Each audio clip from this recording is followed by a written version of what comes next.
My sister banned me from her wedding, even though she celebrated at mine. All our friends and family were there, except me. My parents fully supported her decision. I didn't cry. I did this. 2 hours later, she called me in tears because, as the oldest, I was the built-in caretaker for my sister Kelly from the time we were little. My parents expected me to clean up after her, help with homework, walk her home after school, and play with her because they didn't have the time or energy after work. Some nights Mom would come in, drop her bag with a sigh, say she had nothing left to give, and ask me to read Kelly a bedtime story. Kelly didn't make any of it easier. She said mean things and had no real idea how to behave around people. She'd blurt out whatever crossed her mind, and somehow I was always the one who had to deal with the fallout. Take the time she tagged along to my best friend Mia's 13th birthday. We all brought small presents we'd bought with our allowance, and my friend was thrilled. Then she opened the gift from her grandparents, a Barbie dollhouse. Sure, we were a bit old for Barbie, but my friend clearly loved it and even got a little misty. Out of nowhere, Kelly started giggling and, when everyone looked her way, announced it was a stupid gift. I stared at my friend in horror.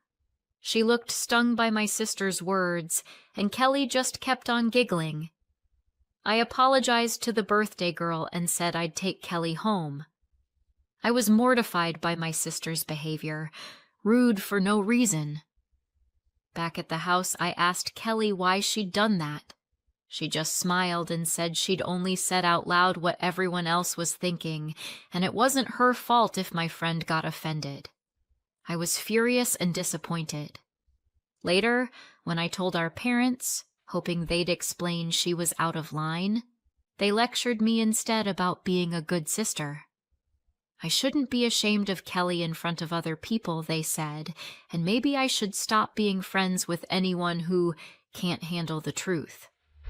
Looking back, I see it for what it was. They were gaslighting me so I'd keep taking care of my sister while she got away with whatever she wanted. As I got older, I started pushing back and setting boundaries whenever my parents tried to force me to watch Kelly or bring her along to hangouts.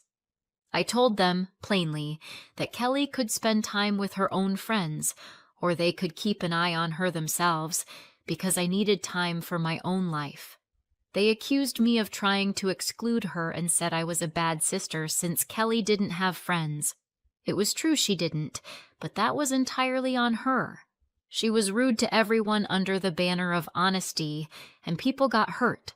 Because of that, Kelly often sat alone at lunch. No one wanted to sit with her, and my parents made me put her at my table. I hated it.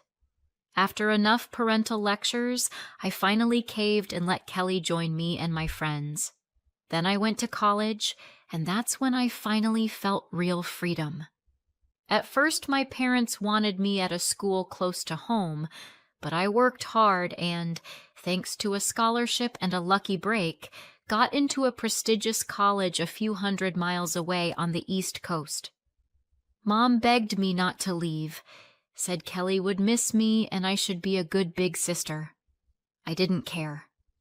I moved into the dorms and felt so relieved to be away that I never came home for breaks or long weekends. It was the first time I could breathe without that smothering feeling. We had a Facebook group with my high school friends, and I'd added Kelly back when she used to tag along. In that group, she'd post now and then, asking if anyone wanted to meet up, but no one answered. Sure, some friends, like me, had moved to other cities for school, but a few stayed in our town, and even they didn't want to see her.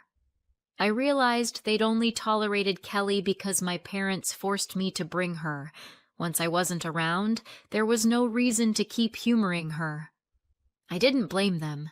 Kelly never stopped sniping and being honest, so I respected their choice. She kept posting in the group about getting together, and I even heard she called a few people. They made excuses or ignored her calls. Meanwhile, Kelly and I barely spoke. Our parents had always forced us together. I suspect she didn't like me any more than I liked being around her. When I left home, we almost stopped messaging entirely. Sometimes my parents called with updates about her life and urged me to visit and spend time with Kelly. I ignored it. Senior year, I came home because we had a high school reunion. I was excited to see everyone and catch up. When Kelly found out, she announced that she wanted to go too so she could hang out with my friends. This time, I told her firmly that these were my high school friends, and she had no right to insert herself. My parents tried to argue, but I shut it down fast. Kelly needed to find her own friends and live her own life instead of trailing after me. We weren't kids anymore. I figured that settled it. At the reunion, I sank into the warm blur of nostalgia. We traded stories, remembered dumb pranks, and laughed over our old inside jokes. I was having a great time, right up until Kelly walked into the restaurant uninvited. I was stunned. I'd been crystal clear that I didn't want her involved, and she showed up anyway. Kelly came to our table and before I could say a word, chirped, "Oh, I missed you guys so much." The room went awkwardly quiet. People looked at me, then at her, confused. No one was expecting her. Oblivious to the discomfort, Kelly dragged over a chair and started chatting about how long it had been. I could feel my temper rising as I watched her brazenly insert herself into my circle at an event where she wasn't invited. My friends tried to be polite and keep the conversation going, but you could read the discomfort on their faces, and we couldn't talk freely anymore. After lunch, I pulled Kelly aside and asked her to go home. She waved me off, said it was no big deal and I needed to stop obsessing. These were her friends too. That breezy dismissal did it. I decided to teach her a lesson. We went back to the table and I addressed it in front of everyone so they could speak for themselves, and so my sister would finally understand how embarrassing she was being. I asked whether anyone thought it was normal for a younger sister to crash our reunion without an invite. To my relief, several friends backed me up and told Kelly it made them uncomfortable. They weren't close with her. My best friend tried to soften it and told Kelly they could meet some other day, but tonight was for former classmates only. Hearing that, Kelly flushed, and I'll admit I felt a flicker of satisfaction watching her finally learn something about boundaries. She shot me a nasty look, clearly blaming me for the fiasco, and left with her head down. That night, when I got home from the reunion, my parents pounced on me, saying I'd humiliated Kelly in front of everyone and thrown her out. I told them no one wanted her there, that she crashed our event without an invitation and owed me an apology.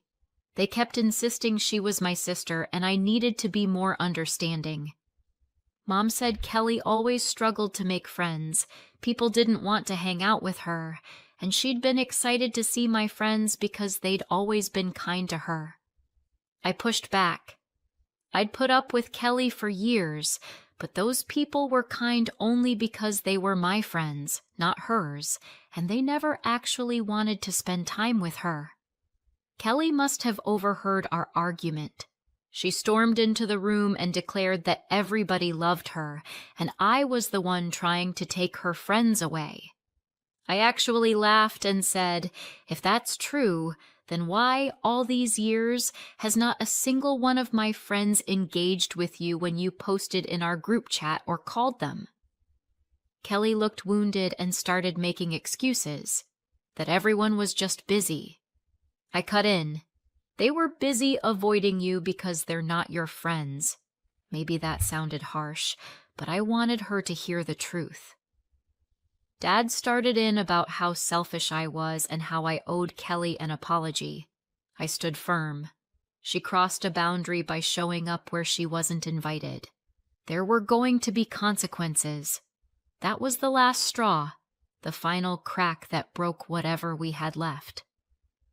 From then on, Kelly and I stopped talking and didn't even try to be polite at family gatherings. Years later, when I was getting married, my parents pushed me to invite her, saying Kelly would be devastated if I left her out, and they didn't want the rest of the family knowing about our rift. I sent the invitation reluctantly, and then they went further, pressuring me to make her a bridesmaid. That's where I drew the line and said I'd rescind her invite altogether if they kept pushing. Thankfully, my husband Mark is loving and steady. He understood the history with my sister and never pressed me to involve her in our wedding. Over time, I learned to be civil with Kelly, but closeness never returned. Now to the incident. Kelly got married last week. Her husband Jason is 15 years older. She met him while she was working at a restaurant. Kelly never stayed long in any job and kept telling our parents she just wanted to get married, so Jason showed up like a knight in shining armor, and she was thrilled to finally settle down. I heard about the wedding from cousins and from our parents. No surprise, I didn't get an invitation. Honestly, I didn't mind. We don't have a good relationship anyway. But to my surprise, Kelly sent electronic invitations to all my friends through that old Facebook group I'd added her to years ago. I'd practically forgotten the group existed. Nobody really uses Facebook anymore. I was stunned she invited my friends she doesn't even talk to. A few of them reached out to ask if I was going. I told them Kelly hadn't invited me. They were shocked she'd invited them but not me. I said I didn't care if they chose to attend. I have no relationship with her. Word must have spread because many others messaged me, outraged that she'd invite near strangers while excluding me, the person who used to look after her. I tried to make it clear I was fine with not being invited. But because Kelly publicly invited all my friends and not me, it felt to them like she was deliberately cutting me out. I brought it up with my parents and reminded them how they'd forced me to invite Kelly to my wedding for the family. Mom immediately defended her. The guest list was Kelly's decision and had nothing to do with them. Feeling betrayed, I pointed out that she invited all my friends, which left everyone wondering why she'd so pointedly erased me. As usual, my parents took her side and said those people were her friends too, and she'd be glad if they came. I realized there was no point talking to them and dropped it. On the day of my sister's wedding, I spent time with my husband and our son. Mark knew I was a little upset, so he drove us to the beach, and we had a great day. I turned my phone off. I like having no internet days when I'm with my family. When we got home, my phone lit up with messages and missed calls from my sister and my parents. Puzzled, I opened the latest text from Kelly with a photo attached. She wrote that it was all my fault, and she would never forgive me for ruining her wedding. The photo showed my friends. I gasped. They were wearing long, brightly colored dresses and looked absolutely ridiculous. One friend had a bright boa wrapped around her neck. Another wore a summer hat. For the record, a boa is a long, narrow scarf made of fur, feathers, or very light fabric, worn as a fashion accessory.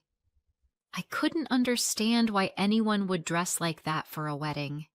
It looked more like a silly costume contest than a ceremony. I even smirked at how absurd it was. Kelly finally got me on the phone. She must have been trying all day, and the moment I answered, she started yelling that I was selfish and had ruined her wedding. I tried to calm her down, told her I had no idea why my friends dressed that way, but she kept accusing me of jealousy and of telling them to do it just to make her wedding a joke. I felt a flicker of pity for her, but I still didn't get why she was blaming me when I hadn't been involved at all.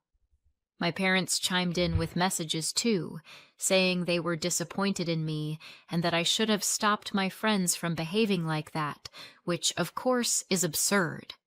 I don't know whether I should explain anything to them or just let them keep blaming me. I started to wonder if maybe my friends dressed like that precisely because they knew I wasn't invited, and maybe, in some tiny way, that was on me. Perhaps I should have spelled things out better. I caught myself thinking I was to blame for my friends turning my sister's wedding into a masquerade. Before we continue, let's pause and answer the author's question in the comments. To me, the answer is obvious. She isn't at fault here. It was her friends who chose to do what they did. Are the friends to blame? That's debatable. But the idea that the author is to blame, personally, I'd say 100% no. Then again, life rarely deals in absolutes, so maybe we can hunt for that 1% of fault. Where could it be?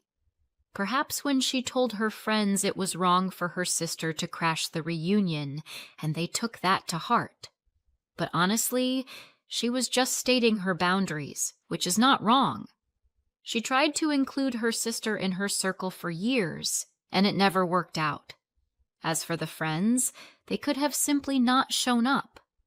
That probably would have been the cleaner choice. On the other hand, they wanted to support someone who had clearly been slighted, and since Kelly had once barged in uninvited, they decided this was their way of pushing back. Good or bad? Tell me what you think, and let's move on. I talked it through with Mark, and we both agreed I needed to clear the air with my family, but first I had to ask my friends for an explanation. By then, photos from Kelly's wedding had flooded social media feeds, and plenty of people already knew about the incident. I gathered my friends on a video call and asked why they had shown up dressed like that. To my surprise, one of them said it plainly. They chose those outfits as a quiet protest against Kelly's habit of inserting herself everywhere she wasn't wanted. Because the invitation didn't include a dress code, they took that opening to make a point. They admitted that, over many years, they'd grown tired of Kelly's persistent attempts to wedge herself into our circle, and that, every now and then, she'd also spoken poorly about me behind my back, something they obviously disliked. Even though they understood my parents had pushed me to drag Kelly along for years, they had still hoped she would eventually stop trying to latch on. She never did. Her crashing our reunion reminded them just how exasperating she could be, and when they learned Kelly had deliberately left me off the wedding guest list, they decided it was the perfect moment to teach her a lesson. It became clear my friends had always seen her motives for what they were, and considered her more of a burden than a true friend. Their eccentric outfits at her wedding were a way to voice their frustration and give Kelly a quiet but unmistakable nudge. "We are not your friends." When I told them Kelly was blaming me for the wedding fiasco, they apologized sincerely. They immediately offered to send a joint message confirming the idea had been entirely theirs, taking any suspicion whatsoever off me. I thanked them for the support and said I didn't hold the outfits against them. Yes, the choices looked strange, but I understood the years of irritation behind it.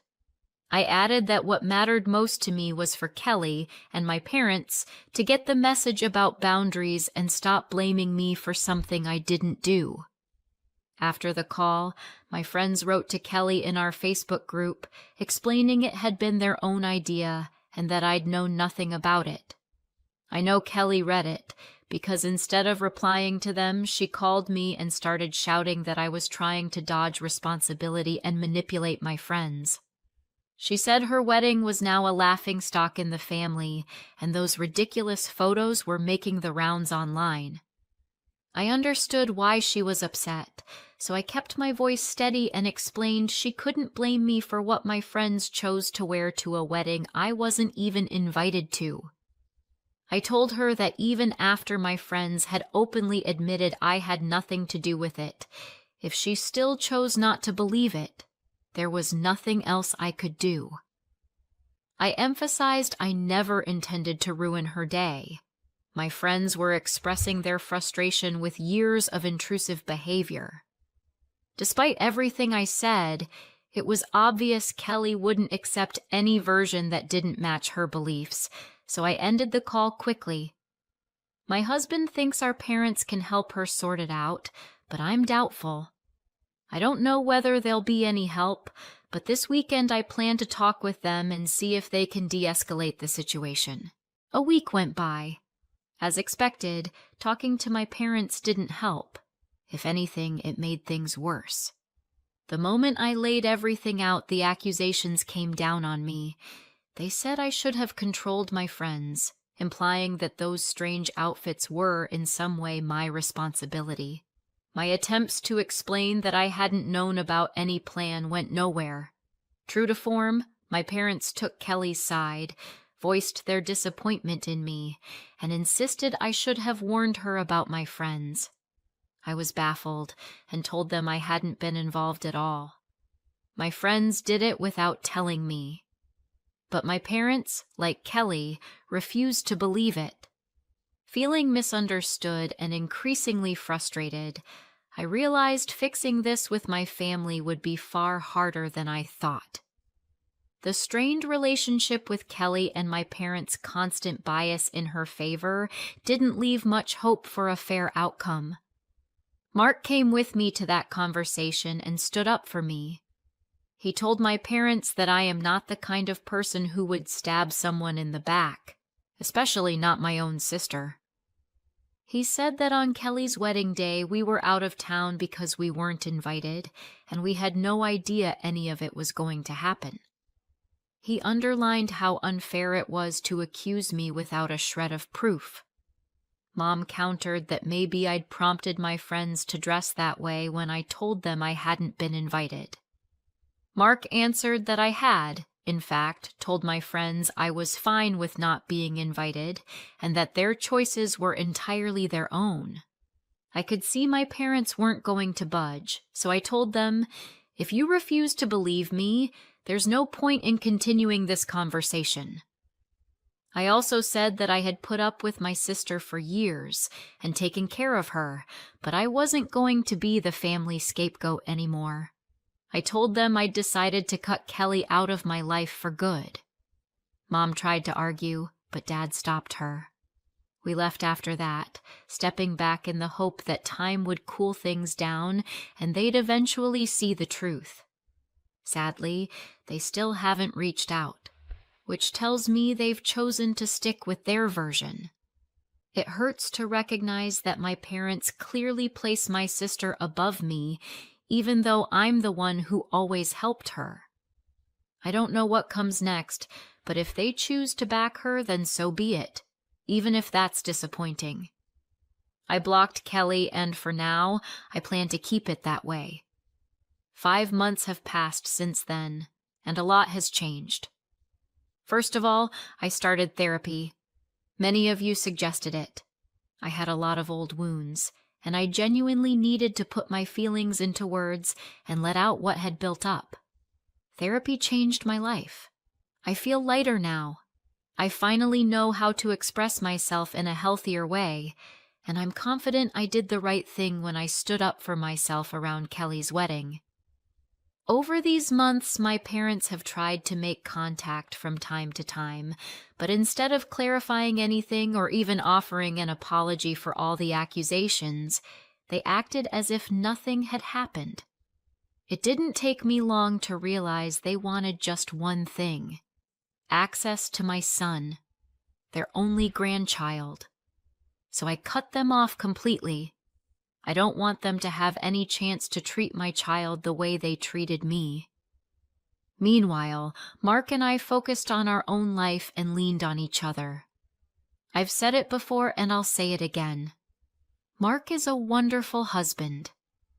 He understands how hard it was to remove my parents from my life, but he has never once let me feel alone in that choice. We're planning a trip with our son for the upcoming holidays, and here's what I can offer after everything I've learned.